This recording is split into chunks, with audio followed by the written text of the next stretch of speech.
Hello সবাইকে, আজ তোমাদের সাথে আমি হোমমেড স্যারেলেক্সের রেসিপি শেয়ার করব। আমার মেয়েকে আমি ঘরে যেভাবে স্যারেলেক্স তৈরি করে খাওয়াই সেটাই আর কি তোমাদের সাথে শেয়ার করব।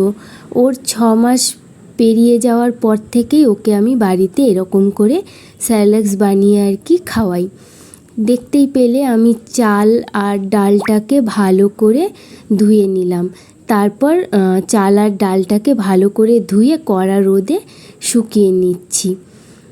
এই একদিন ভালো করে কড়া রোদে শুকোলেই হয়ে যাবে। তারপর কিছু ড্রাই ফ্রুটস নিয়েছি, যেমন চিনেবাদাম, কাজু, আলমন্ড, তোমরা চাইলে আখরোট এসবও নিতে পারো। সবগুলোকেই একটু ড্রাই রোস্ট করে নিচ্ছি। এই চাল ডালটাকেও একটু ভেজে নিচ্ছি। এটা না করলেও চলে, আমি কখনো ভেজে নিই, কখনো না ভেজেই কটকটে করে শুকিয়েই গুঁড়ো করে নিই। তারপর এর মধ্যে আমি খানিকটা মাখানাও দিয়ে দিয়েছি, একটুখানি না জিরে দিয়েছি। জিরে দিলে বাচ্চাদের গ্যাস হয় না আর কি।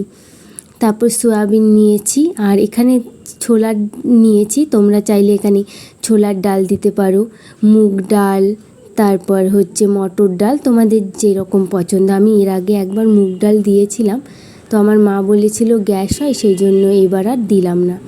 তারপর সবগুলোকে ভালো করে মিক্সিতে গুঁড়ো করে ভালো করে চেলে নিয়েছি। এরকম করে চেলে নিয়ে এয়ারটাইট কন্টেনারে ভরে অনেক দিন পর্যন্ত খাওয়ানো যায়। তো আমি একটু বেশি করেই করেছি, যাতে 1 মাস অনায়াসেই চলে যায়। তারপর এগুলোকে আমি যেহেতু ওর 6 মাস পেরোয়নি, তখন আমি ওকে হচ্ছে গরম এটাকে ঠান্ডা জলে ভালো করে গুলে নিয়ে তারপরে ভালো করে ফুটিয়ে খাওয়াতাম। তো তোমাদের বাচ্চারা যেরকম আর কি ঘন বা পাতলা খায় সেরকম করে খাওয়াতে হবে। তারপর যখন ওর 1 বছর পেরিয়ে যায়, তারপর থেকে আমি ওকে একটু দুধ দিয়ে জাল করে খাওয়ানো শুরু করব।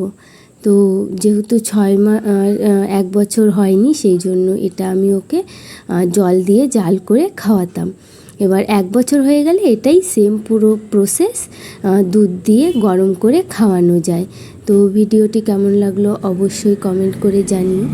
এর আগে যখন আমি বানিয়েছিলাম, আমাদের খেতে যেহেতু গাজর হয়েছিল, আমার মা আবার গাজরগুলোকে ভালো করে ধুয়ে কুচি কুচি করে কেটে রোদে কড়া করে শুকিয়ে এর সাথে মিশিয়ে দিয়েছিল। তখন কালারটা না একটুখানি লালচে লালচে হয়েছিল। এর মধ্যে চাইলে একটু মৌরিও দিতে পারো, বাচ্চাদের পেট ঠান্ডা করবে। আর মৌরি দিলে এটা যখন জাল করা হয় না, বেশ সুন্দর একটা গন্ধ ছাড়ে। এরকম আমি এয়ারটাইট কন্টেনারে ভরে নিয়েছি। ভিডিওটি তোমাদের কেমন লাগলো অবশ্যই কমেন্ট করে জানিও, আর ভালো লাগলে অবশ্যই লাইক, কমেন্ট, শেয়ার করে দিও। আজকের মতো তাহলে আসি, টাটা।